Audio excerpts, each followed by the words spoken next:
تو یہ سلجوق کی نسل میں تھا تغرل بیگ۔ 446 میں آ کر شیعوں کی حکومت کو ختم کیا تغرل بیگ سلجوقی نے۔ سلجوق مسلمان ہوئے تھے محمود غزنوی کے دور میں، سلجوق ان کے بڑے کا نام تھا۔ تو ایک دفعہ محمود غزنوی نے سلجوق سے پوچھا اگر مجھے تیری مدد کی ضرورت ہو تو کتنے آدمی پیش کر سکتے ہو؟ تو اس نے ایک تیر دیا، کہا یہ ایک تیر ہے میرا، کسی کو یہ تیر بھیج کر میرے علاقے میں بھیج دو تو چند گھنٹوں میں 1,00,000 تلواریں تیرا پہرا دینے کے لیے تیار ہوں، میرے پاس اتنی طاقت ہے۔ تو یہ سلجوق کی نسل میں تھا تغرل بیگ۔ اللہ تعالیٰ نے جب عرب زوال کا شکار ہو گئے اور ضعف کا شکار ہو گئے، جیسے بڑھاپے کا کوئی علاج نہیں، جب قوموں پہ زوال آتا ہے تو اس کا بھی کوئی علاج نہیں، پھر اور قوم کو جگہ ملتی ہے۔ جیسے بڑھاپا ایک فرد پہ آتا ہے، ایسے بڑھاپا قوم پہ آتا ہے۔ قوم کا بڑھاپا جوانی میں نہیں لوٹ سکتا، جیسے فرد کا بڑھاپا جوانی کی طرف نہیں لوٹ سکتا، قوم کا بڑھاپا جوانی کی طرف نہیں لوٹ سکتا، کوئی علاج نہیں، نئی نسل کا آنا ہی علاج۔ تو عرب دھل چکے تھے، 600 سال بہت ہوتے ہیں حکومت کو، اپنی صفات گم کر چکے تھے، اب نئے خون کی ضرورت تھی۔ تغرل بیگ پہلا شخص تھا جس نے آ کر اہل سنت والجماعت کو استحکام بخشا، شیعوں کی حکومت کو ختم کیا، بغداد سے، شام سے، ان سارے علاقوں سے۔ صلاح الدین ایوبی نے اسماعیلی شیعہ کی حکومت کو ختم کیا، مصر۔ العاضد ان کا آخری خلیفہ تھا صلاح الدین ایوبی، نور الدین زنگی رحمۃ اللہ علیہ کا پروردہ تھا، اس کا دوست تھا، اس کے دوست بھی تھا، بچہ بھی تھا اس کے سامنے، زیادہ لکھنے پڑھنے کا شوق تھا۔ پھر اللہ تعالیٰ نے اس سے کام لیا اور اس کو مصر کا گورنر بنا کے بھیجا، مصر کی مدد کے لیے بھیجا۔ تو وہاں اس نے صلاح الدین ایوبی نے وہاں ختم کیا، تغرل بیگ نے یہاں ختم کیا۔ تو پھر سلجوق جو تھے نا یہ اقتدار میں آئے، ادھر ختم ہو گئی سلطنت بنو عباس کی، مصر ایک چھوٹی سی ترکوں کی سلطنت۔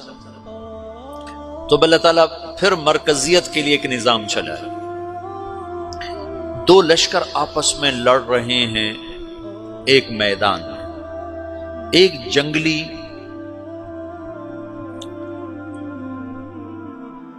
بدوؤں کا قافلہ، جنگل کے لوگ اپنے قبیلے کو لے کر، ایک جنگلی قبیلہ اپنے سردار کے ساتھ نقل مکانی کر رہا ہے ایک جگہ سے دوسری جگہ۔ اللہ کا نظام کہ یہ لوگ چلتے چلتے چلتے اس وادی میں پہنچ گئے جہاں جنگ ہو رہی ہے، 2 لشکر آپس میں لڑ رہے ہیں۔ جب یہ وہاں پہنچتے ہیں تو ایک لشکر کے قدم اکھڑ رہے ہیں اور دوسرا غالب آ رہا ہے۔ ان کو نہیں پتا شکست کھانے والے کون ہیں اور فتح پانے والے کون ہیں، ان کو نہیں پتا۔ اس جنگلی قبیلے کے سردار کا نام بھی تغرل ہے، تغرل۔ تو یہ سردار کہتا ہے جو شکست کھا رہے ہیں ان کی مدد کرو، کچھ پتہ نہیں کون ہے، کہتا جو شکست کھا رہے ہیں ان کی مدد کرو۔ تو 400 وحشی جنگلیوں نے فاتح لشکر کے پیچھے حملہ کر دیا۔ وہ تو ایک کافی ہوتا تو 400 دوڑ جب تلواریں پڑیں تو چند لمحوں میں نقشہ بدل گیا، بھاگنے والے جم گئے اور جمنے والے بھاگ پڑے۔ جب جنگ ختم ہوئی تو شکست خوردہ لشکر کے بادشاہ نے ان کو بلایا، اسے پوچھتا ہے مجھے جانتے ہو میں کون ہوں؟ کہا نہیں۔ کہا تو تم نے میری مدد کیوں کی؟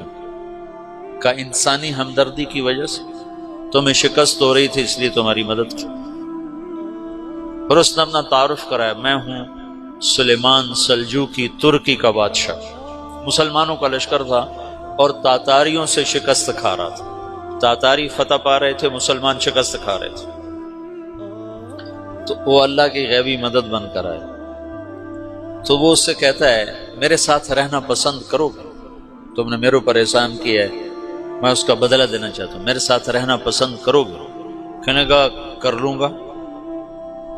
تو اس نے اس کو لے کر ترکی آیا، اور استنبول اس وقت روم کی حکومت میں تھا، اسے فتح کیا اس تغرل کے آگے چوتھے پانچویں پڑپوتے محمد فاتح نے۔ تو یہ استنبول ہے، یہ ترکی ہے، بیچ میں ایک چھوٹا سمندر ہے، یہاں ایک جاگیر ہے۔ تو سلطان سلیمان کہتا ہے یہ جاگیر تجھے وقف ہے، ادھر سے رومی مجھے تنگ کرتے ہیں حملے کر کر کے، تو میرا دفاع کرتے رہنا، یہ جاگیر تیری۔ اس جاگیر پہ اس نے اپنے قافلے کو آباد کر دیا، اپنے قبیلے کو، اور ایک چھوٹی سی حکومت بنا لی، جو ایک صوبہ سمجھو سلمان سلجوقی کا، وہ ایک چھوٹا سا صوبہ ہے۔ وہاں جب یہ رہ پڑا تو پھر یہ ایک شیخ کے بیت ہوتا ہے، وہاں شیخ طریقہ میں ان کے یہ بیت ہونے جاتا ہے، وہ اس کو رات اپنے پاس ٹھہراتا ہے، تو ایک کمرے میں ان کو ان کا خادم ٹھہراتا ہے۔ یہ جب کمرے میں جاتا ہے تو سامنے دیوار میں طاقچے پر قرآن پڑا ہوا ہے، تو یہ تغرل بیگ کہتا ہے یہ کیا ہے، یہ کیا ہے؟ تو وہ خادم کہتا ہے یہ کتاب اللہ ہے، قرآن ہے۔ اچھا، وہ اس کو وہاں چھوڑ کے باہر چلا جاتا ہے۔ وہ دیہاتی آدمی، جنگل کا رہنے والا، پہلی دفعہ زندگی میں قرآن دیکھا، وہ کہتا ہے یہ قرآن ہے، اللہ کی کتاب ہے، میں اللہ کی کتاب کے سامنے سو جاؤں، کتنی بے ادبی ہے۔ تو اس نے ایسے قرآن اٹھایا اور سر پہ رکھ لیا اور کھڑا ہو گیا، ساری رات قرآن سر پہ رکھ کے کھڑا رہا۔ رات کے پچھلے پہر اس کو خواب آیا، کھڑے کھڑے اس نے دیکھا کہ اس کی پشت سے ایک چاند نکلا اور شیخ کی بیٹی کے سینے میں جا کے اتر گیا۔ پھر اس لڑکی کے سینے سے ایک درخت نکلا جو پھیلتے پھیلتے پھیلتے 3 بر اعظم پہ چھا گیا، افریقہ پر، یورپ پر، ایشیا پر۔ پھر اس کی آنکھ کھل گئی، وہ کھڑا ہوا ہے، تو اس نے صبح یہ خواب اپنے شیخ کو سنایا، تو انہوں نے اپنی بیٹی اس کے نکاح میں دے دی۔ اس بیٹی سے ایک بچہ پیدا ہوا، تغرل بیگ نے اس کا نام رکھا عثمان، عثمانی ترک نام سنا ہوا، جو میں نے کل بتایا تھا کہ 1924 میں وہ خلافت ختم ہوئی۔ تو ایک بیٹا پیدا ہوا عثمان۔ عثمان نے پھر ایک نئی اسلامی حکومت کی بنیاد رکھی جو 1924 تک چلتی رہی، کوئی 800 سال یہ حکومت چلی۔ تو حکومت کا شرازہ بکھرا، لیکن پھر جڑ جاتا تھا، اور وہ قرن اول والا جوڑ کبھی نہ پیدا ہوا، ٹکڑے بن گئے۔ ان ٹکڑوں میں اللہ لوگ پیدا کرتا رہا جو دعوت دیتے رہے، دعوت زندہ رہی۔ جو تربیت کا نظام تصوف کے ساتھ تھا، اب وہ تبلیغ کے ساتھ۔